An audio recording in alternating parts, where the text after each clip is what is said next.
Hello and welcome to the Reversing Diabetes with Delane MD podcast. This is episode 219, I believe.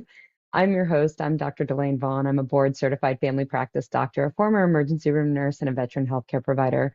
This podcast is for women who are not ready to let go of their longevity, their vitality, and their vigor. It's for women who know that life is a gift. They're not ready to start the downward spiral of type 2 diabetes and diseases that are similar. This podcast is for badass women who've mastered many hard things in other areas of their life, but can't seem to master chocolate cake. If this is you, let's talk. Today, we are going to talk about planning. I've been promising this podcast for a little bit now. So, we're going to talk about how to use planning as a tool. Stay tuned. At the end of the month, there is going to be a webinar. I'm hosting a webinar that is going to talk about planning and how to use planning as a tool for overcoming emotional eating. It's going to be just in time for the Halloween holiday and all of the upcoming holidays, so you can start to practice this as a tool. Before we get started, I do want to remind you, if you are on medications for your type 2 diabetes, please be careful implementing the changes that I recommend during this podcast and these podcast episodes. You've been medicated because of how you've eaten in the past, and if you change the way you eat, you're going to need to change your medications also. Please call your primary care provider or whoever your provider is that has given you these meds and get a line of communication open with them. Figure out how they want you to share your blood sugars with them and how they intend to share medication adjustments with you so that you can start adjusting those meds down. This is going to keep you safe. If you don't do this, you can end up in the emergency room and the hospital and even like coma-like situations and death. Please avoid that. Call your doctor, let them know what you're going to do. Do this smart and be careful with it. I want to encourage you to like this podcast, rate this podcast, share it with your friends, share it on your social media. Follow me on Instagram, follow me on Facebook. It's Delane MD on both of those platforms. And then join the Delane MD Reversing Diabetes Facebook group. It's a great group full of lovely women who are out there interested in doing the same work that you're interested in doing. They're very helpful. It's a wonderful community. I highly recommend it. Lastly, don't forget there is more help in a Reverse Your Diabetes assessment call. Those are 45-minute calls where you and I get on a Zoom call and we talk about what your biggest obstacles are and why you're struggling to overcome them. You'll get real clear on that. You can hear more about working in the group with me if you're interested in that. You can get some help that way. So today, let's talk about planning. We're going to talk about what it is, why it's important. I'm going to give you some great examples and then talk about how to do it. I used to believe that plans were things that limited me. And I think that a lot of women see it this way. I think we see plans as something that is going to cause us to have to do less of what we want to do or limit the things that we want to do. And anymore, I do not teach plans like that. I teach plans entirely different. So I saw when I would make food plans that I stopped making the food plan because I felt limited. I couldn't do the things I wanted to do. Of course, my brain was like, I'm a grown ass woman. I can eat whatever I want whenever I want it. I don't need some little book or some little plan telling me how I should be doing it. I found that very inhibitory. And so I didn't use them. And what this gave me was a result of being about 15 extra pounds on my body, having 15 extra pounds that I didn't want on my body. It gave me insulin resistance and it gave me prediabetes. Ironically, that is never what I would have planned for, right? Like if I had planned my life, I would have been 15 pounds lighter. I wouldn't have been insulin resistant. Would not have been pre-diabetic. Okay. So it's really ironic that I saw the plan as something that limited me. I think of this and the irony of it, and I find it a little hilarious. So what I didn't realize at the time, though, was that every time that I allowed myself to quote unquote be a grown ass woman, I acted like a petulant child. I acted from that primitive brain space. And when I acted from that space, I reinforced the behavior that was leading me to extra pounds on my body, insulin resistance, and type 2 diabetes. The plan that I had made in my little book, right, my little planner, that came from the wisdom of my prefrontal cortex. It reconciled the pros and the cons of my day with the food goals and my health goals that I had. But in the moment when I felt hurried or stressed or hungry or angry or overwhelmed or frustrated or annoyed or anxious, pick one of them, when I had the feelings, this petulant child, which is really my primitive brain, would just take over. And I wanted what I wanted. And it wasn't the salad and the chicken. It was always the M&Ms. Each time I ate the M&Ms, I reinforced the pattern. I reinforced that there was a trigger of a feeling, whether it be overwhelm or whatever the stressor feelings. That trigger led to a behavior of eating the food, and that led to a reward of either short-term avoidance of the discomfort of the feeling or the dopamine release in my brain that created this feeling of ease in the moment. It made it seem easier in the moment. What this did was the next time I felt hurried or stressed or hungry or angry or overwhelmed or frustrated or anxious or annoyed, whatever the feeling, my brain drove me with such a force to eat those foods again, to repeat this cycle, this loop. Not following the plan kept me stuck in that loop. It led me to a result, which was disease that I did not plan for, again, funny, and that I didn't really want. So let's talk about what plans actually are. A plan is a tool that you can use to make your life easier. This is what I have learned about plans. They are tools that keep that prefrontal cortex in the driver's seat, even when the primitive brain is trying to take over.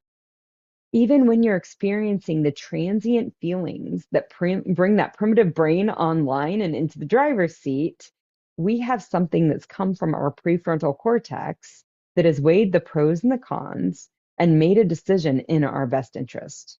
Okay. Plans make your life easier. They keep you out of decision fatigue. They keep your mental energy from being drained. They keep you on the path to what you want long term. And when we get really good at just following the plan, even when things seem out of control or chaotic, we just do the plan. It makes everything go so much faster and so much easier. Okay. So, why is a plan important? One, like I said, it makes it easier. A plan is important and it makes it easier and it makes it quicker because it keeps the decisions on the behavior that you are having. Those decisions are coming from your prefrontal cortex, even when your primitive brain is engaged. Okay. When you're feeling all of those feelings, the frustration, the anger, the hunger, the irritation, the annoyance, the overwhelm, the hurriedness, when you're feeling those feelings, your primitive brain starts to take over. Those are panic feelings, those are stress feelings. Your primitive brain starts to take over, and all it wants to do is protect you from those things. It's not trying to wreak havoc. It's not trying to make you sick. It's not trying to create disease in your body. It just wants to make things feel a little better. That's all it wants to do. But the primitive brain starts to take over. And this is never going to get you to the goals that you want long term. It's never going to get you to the thing that you'd planned for yourself. It's never going to get you to the goals that you have planned for you.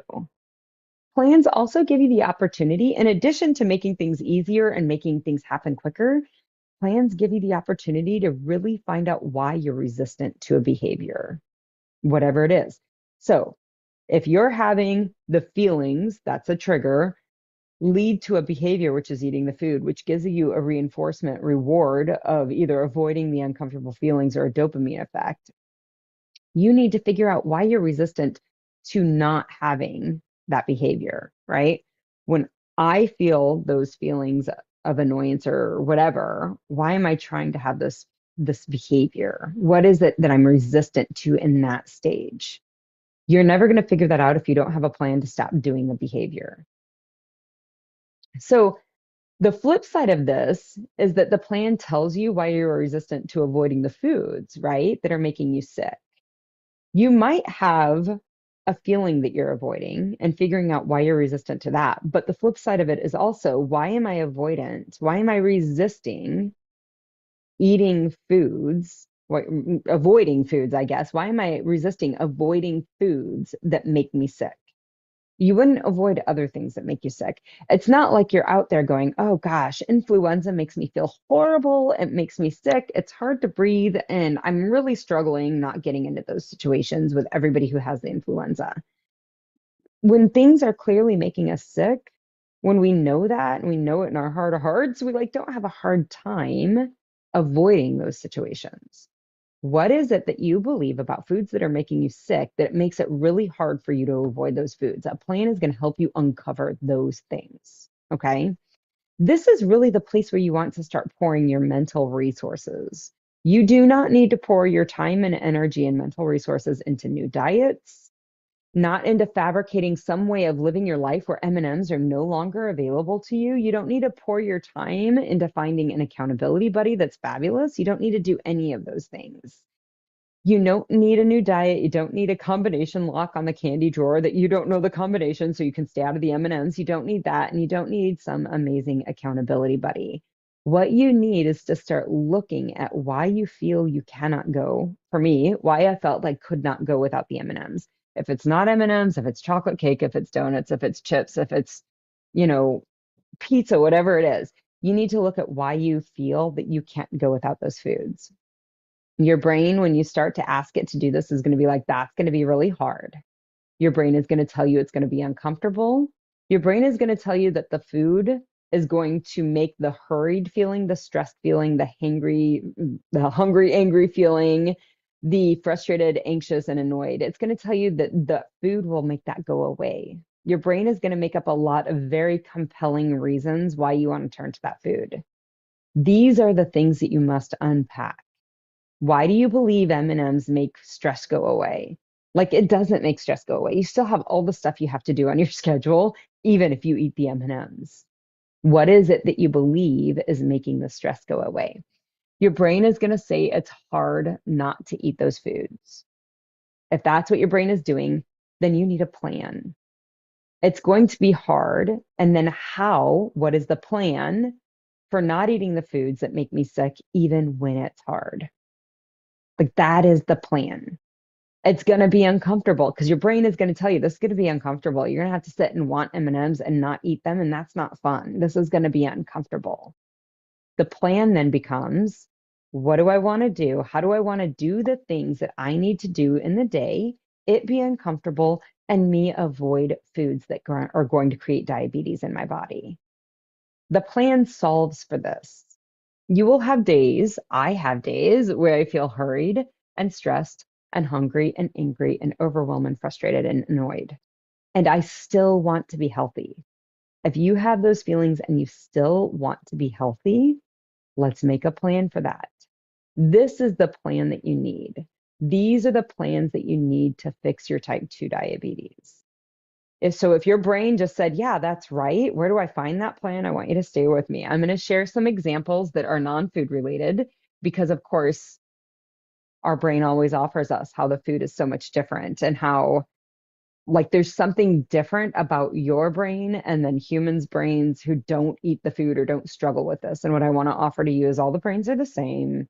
Your belief about the foods are different. That's the only thing that's different. So to get out of that, the food is different component, I want to share some non-food examples so you can see the mechanics of how this plan business works.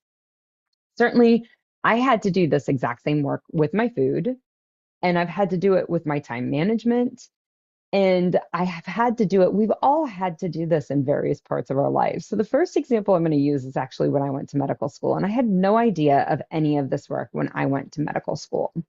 So many of us have been doing this kind of planning in our life, and we just haven't ever had it broken down for us. We haven't seen the mechanics of it. So when I went to medical school, I started medical school with one child, and I ended medical school with three children.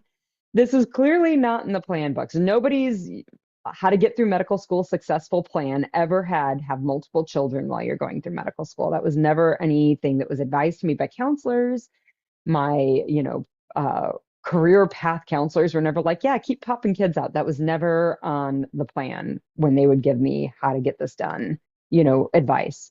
So no one had this as part of their plan. No one gave this as part of the advice for how to become a physician. And no one had this in their how to be successful in med school playbook. Okay. I had to make a different plan. I was coming in with a child. Most everybody starts medical school without children, not married, a decade younger than I was, all of those things. I had some ideas. I had some information from people about how I needed to get through med school. Like, these are the classes you have to take. This is what you have to enroll in. You have to apply for this financial aid. I had all of that given to me. But I had to figure out how I was going to do all of those things and have a kid because I couldn't I wasn't interested. Not that I mean, I guess I could have gotten rid of my kid, but I didn't want to. I love him dearly.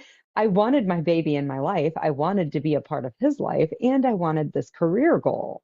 I had to learn how to meld both of those things together in order for me to be successful. So I had to make a plan that accommodated for both of those things. I had to figure it out.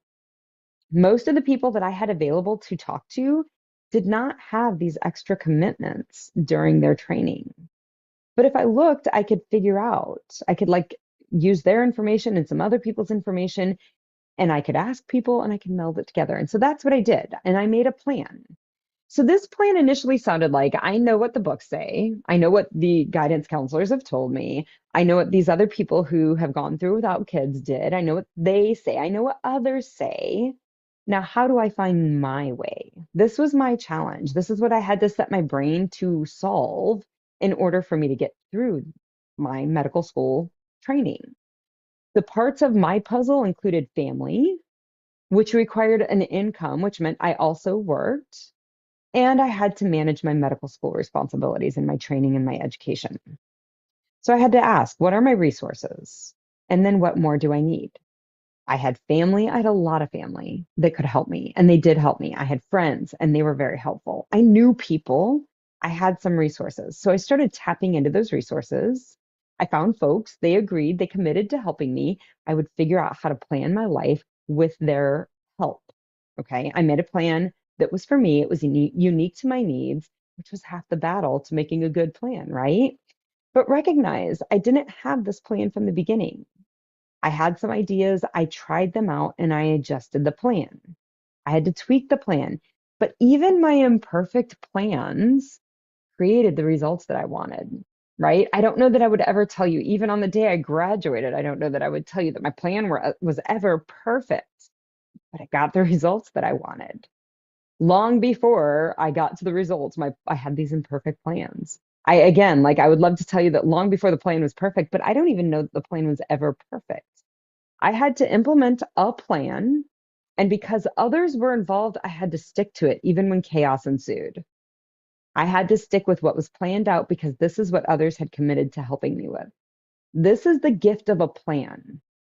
When crazy sets in and chaos sets in, you stick to the plan. And then it keeps you directed towards your goals, even when it seems like you should shift and change. You can't shift and change because you got a plan, right? When I was working with other people who had agreed to help me watch my babies or pick my children up or whatever it might be, I was working with them. I couldn't just change my plan constantly because that affected their plan. So I actually was held to a plan. If it didn't work perfectly, then I would make changes in a from the prefrontal cortex, right? Like I would make changes ahead of time and try to implement it again and see if they did work better. In the moment, though, you feel very compelled. That primitive brain wants to take over and drive, and it wants to make changes. Sometimes, but most of the time, those changes aren't going to move you in the direction of your bigger goals. Okay. So I do this to this day, and I do it much more intentionally. When I was in med school, I didn't know that there was a primitive brain and a prefrontal cortex, and that I was trying to work them together. And one had my best interests in mind and my bigger goals in mind, and the other one just wanted to make it easier. So when chaos ensued, what my primitive brain wanted to do was sit down and watch Netflix and screw off, right? It's wild, it's crazy, it's dangerous out there. Let's just chill and relax a minute, right? Like I couldn't do that. I had to stick with the plan because I had other people involved.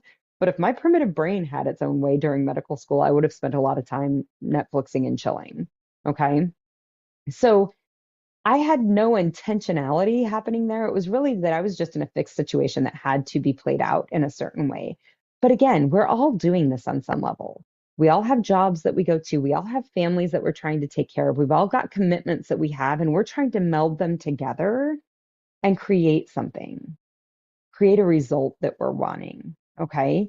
And we're already doing this. We're making adjustments to the plan each day, like, oh, I'm going to have to leave to take the kids to school earlier because I've got to be at work earlier. That's always part of that plan that you're developing to create the results you're wanting. Okay.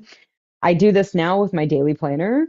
This has been work that I've been working on. It's been fun to watch from kind of a different perspective and watch as I've seen my ability to adjust and make this a little different kind of unfold. But I do with my daily planner and my daily calendar. I have the plan, and that makes it nice because the day gets crazy. I start to feel hurried. I always feel short on time. This is just part of my life. I'm probably always going to feel short on time. And how do I continue to get the things that I want to get done even when I'm feeling short on time? Sticking to the plan is how I do it. Sticking to the plan keeps me from falling into the chaos that the hurriedness wants to create. When I'm tired, when I haven't slept enough, following the plan keeps me creating the thing that I want to create. When at the end of the day, I'm like, whew, this is just not working, like I need to do something different, then I just adjust the plan so that I can manage the fatigue, the tiredness, the not enough sleep that I got maybe the day before. I adjust the next day's plan, but I stick to the plan for that day. If not, it all crumbles apart, right?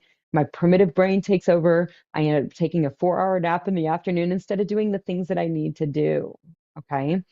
Giving ourselves permission to shift the plan, but shifting it from our prefrontal cortex, not from the primitive brain, is how we stay pointed in the direction of our goals. Okay.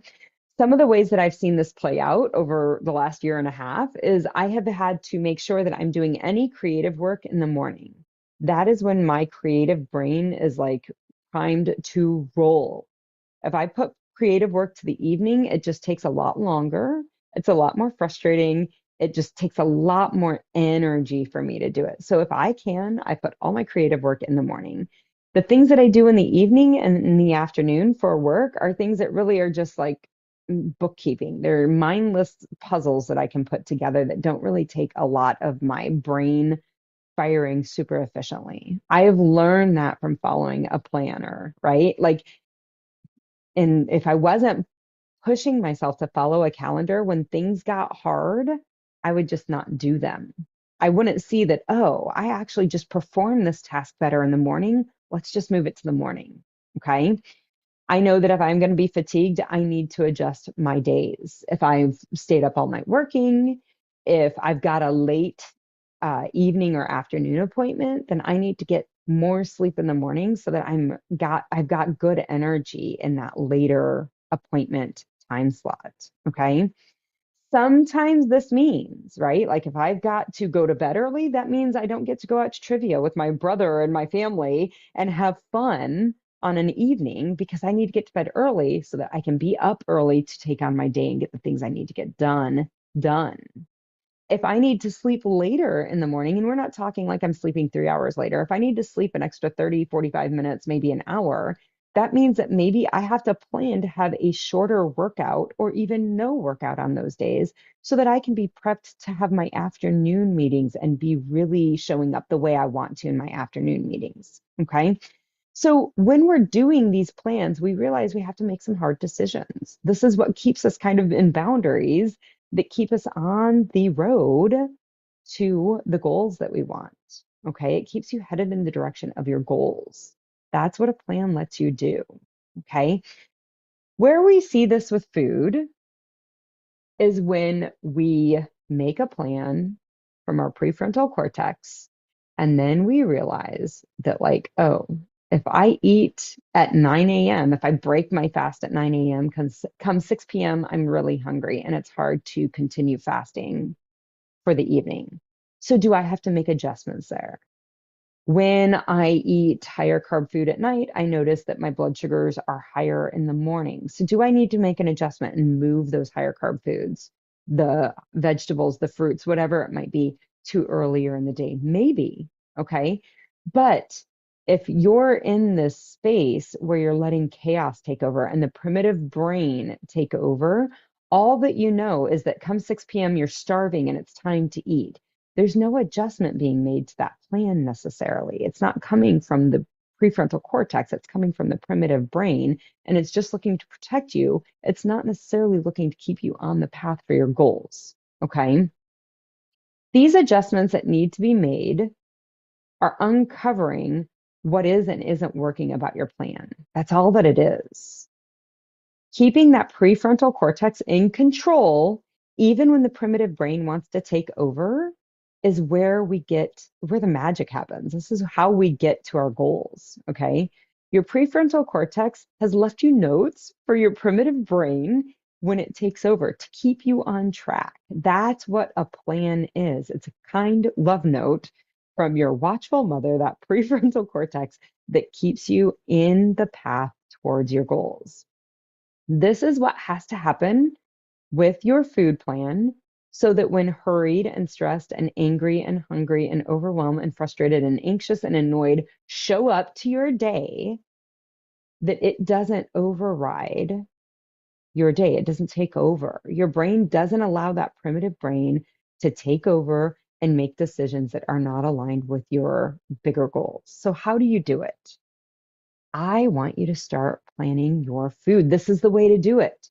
Your first plan may be awful, but I want you to do it and I want you to stick to it. I do not want you to adjust the plan in the moment. I want you to adjust the next day's plan.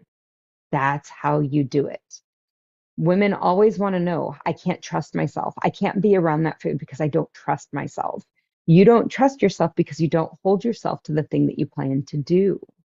Hold yourself to that plan, make adjustments for the next day. You are not going to die today if you don't have that piece of chocolate. That is not going to happen. You're going to be fine. You're going to be a little irritable. You're going to be a little discombobulated. You're going to be a little off kilter because you've never done it this way before. That's all. Okay. Stay steady with the plan. Get really good at making plans. You have to start using that prefrontal cortex and practicing using that prefrontal cortex, practicing using the notes that your prefrontal cortex has left for your primitive brain. You have to practice making the adjustments. You have to decide if eating that early makes the evenings uncomfortable. Do I make a shift? Yes or no? If I make the shift, do I want what comes after making the shift? Yes or no? And then over time, you just start moving yourself more and more in the direction of your goals. Okay. This is how making a plan moves you towards your goals. It's not the actual thing that you're doing in the moment. It's the learning how to stick to the plan, how to make adjustments, how to create better plans. It also starts to uncover, why do you believe that you need to eat when you're hungry, right? Like, and you can eat when you're hungry if you like all the results that come from it. Maybe you want to eat when you're hungry. Maybe you decide, though, you want to eat less than you used to. Maybe you decide that you want to ride out that hunger because you want to shift your brain's hunger signals or your body's hunger signals to earlier in the day. All of these things are options, but you have to kind of uncover what your brain is telling you is so urgent about hunger in the moment. And you can't do that if you don't have that plan to follow. If you don't have the plan that's coming from your prefrontal cortex to follow in the moment, your primitive brain takes over and you don't ever realize you're hungry because you just eat the food. You just grab it and eat it. Okay. This is why making the plan is so helpful. The plan also makes it easy. If you are busy and overwhelmed, feeling stressed in the middle of the afternoon, and your brain's like, what do I eat? I should eat. Eating would make it better. I love to eat. Eating's the best. It would make all of this go away. If your brain starts doing that, your job is to look at the plan. You don't have to decide any of those things. What does the plan say? Plan says there is no food right now. That's not planned. I don't have to answer any of those questions. What causes fatigue and more stress in the evening and the afternoon, many women say this, right? Like, I just lose my marbles mid-afternoon and I can't stick to the plan. The decision of, I'm going to eat it. No, I'm not. Yes, I am. No, I'm not. Maybe this, maybe that. This back and forth of volley of making a decision over and over and over again is what leads to decision fatigue. And that's what breaks down the plan. If we're just following the plan, we're not making those decisions over and over again. We've got a plan here. This is what I'm following. Tomorrow, maybe I put something on my plan for the afternoon because I know this time has been really hard for me in the afternoon. That is how you work a plan.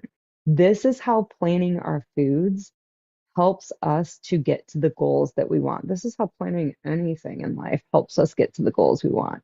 We just make a plan and we stick to it. We adjust the plan, but we never adjust it from the primitive brain because that just reinforces a behavior loop, right? Like a trigger, a behavior, and then a reinforcement. It just triggers that reinforcement, that behavior loop, that habit loop. And if you're not liking the habit, you're going to have to break that loop. You can't do that from your primitive brain. You have to do that from the prefrontal cortex. Making a plan keeps your prefrontal cortex online to help you move towards the goals that you want. That is how I recommend using planning, and that is why it's so helpful. I hope you found this helpful. Again, stay tuned for the webinar that will be in the end of the month. It's the last Wednesday of October, right before Halloween. October 25th, I think is what it is. We will be having that webinar. Now that I think about it, maybe that Friday, but stay tuned to Instagram, stay tuned to Facebook. Email me, Delane at DelaneMD, if you want to know when it's going to be held. We will have that webinar. It will talk about planning, just what we talked about here, similar, and then also emotional eating. And if there's time at the end of that hour-long webinar, we will do some coaching. So if you're interested in that, make sure you show up to it. I hope this was helpful. I will